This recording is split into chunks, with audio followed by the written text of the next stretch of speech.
Hey there, welcome back to Reddit XO, the best channel for Reddit cheating stories. Be sure to like, subscribe, and hit the bell notification for more stories like these. Now, let's get into the video. I broke up with my ex-boyfriend a few days ago and discovered I was being cheated on a few days later. Should I tell the other girl he cheated on her? Visit my profile and go through my two most recent entries if you want to read the complete story in its entirety. My ex-boyfriend, 24-year-old female, and I had known one other since early October, 23 male. We were together for 4 months, and we spoke virtually every day until Valentine's Day came along. On Valentine's Day, I had scheduled a dinner date with him at my house. He ditched me and didn't show up for work. My connection with him came to an end the next day because he refused to explain himself. I went on his Facebook page yesterday to see if he had banned me. He hadn't, and I ended up clicking on the profile of a random female. A pinned Facebook item, name has photographs of him on it, and this girl, 22 female, has them on her profile in an article titled, "Aside from those two photographs, I have no evidence that he and this other girl are dating, but it seems to be a very reasonable possibility." It was only after I found her public Instagram account that I realized she had no photographs with him and that he did not follow her back. I also do not have him on any social media platforms other than Snapchat. My ex-boyfriend never said anything about this girl to me. He previously expressed a desire for an open relationship.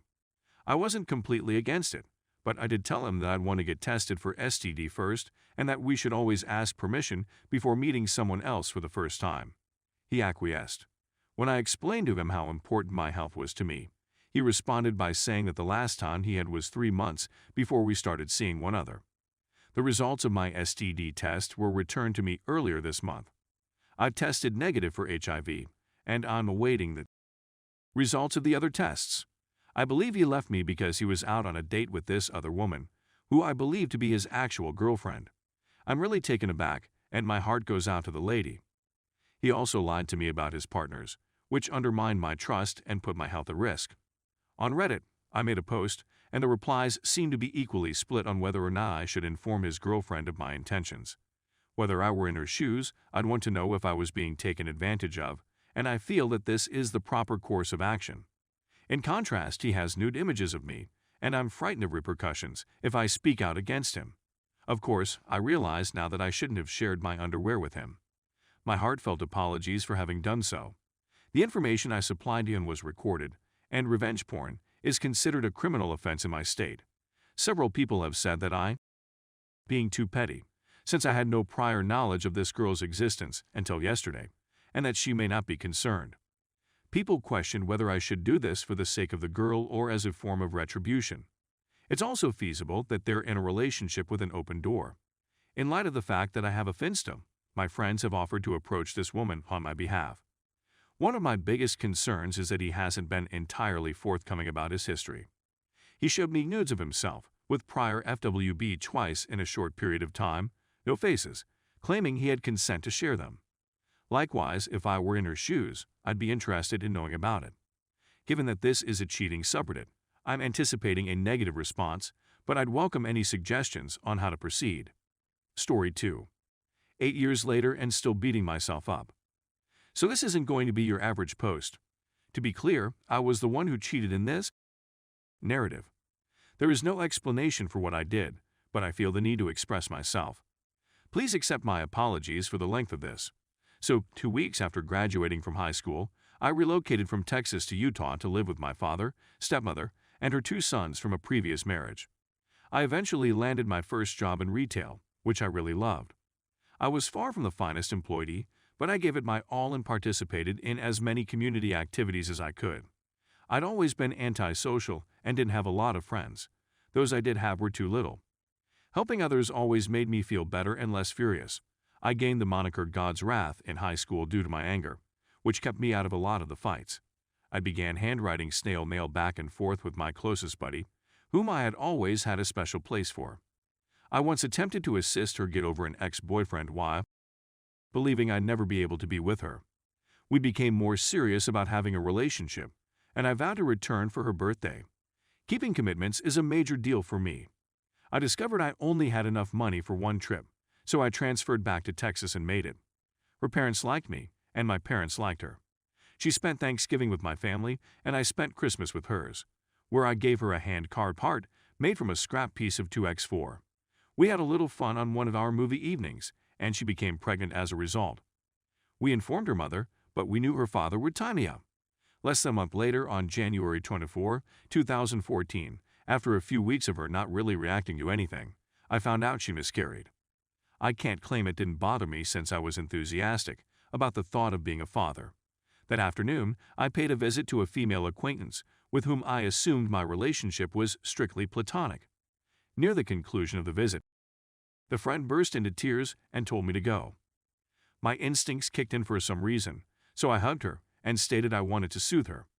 I was always the sort to give a buddy in need the clothes off my back and then more. My stepdad even called the cops on me once for running away, when I was trying to stop a different friend from running away themselves. The next thing I knew, her lips were crushed against mine, and we were kissing. There was no oral or physical contact, but I instantly knew what was going on and departed. I tried contacting my ex on the way home, but there was no response. It was late, so I decided to try again the following morning, hoping to confess if she didn't respond to the text I sent. I had no idea the female I had just cheated with was already telling my ex about what had transpired. On January 25, 2014, I was able to speak with my ex. It didn't matter what I said. The dead were dead. It was all over. I had to say goodbye to the lady I loved and my closest friend. She stopped communicating with me, and I stopped communicating with the other female. My mental condition had collapsed.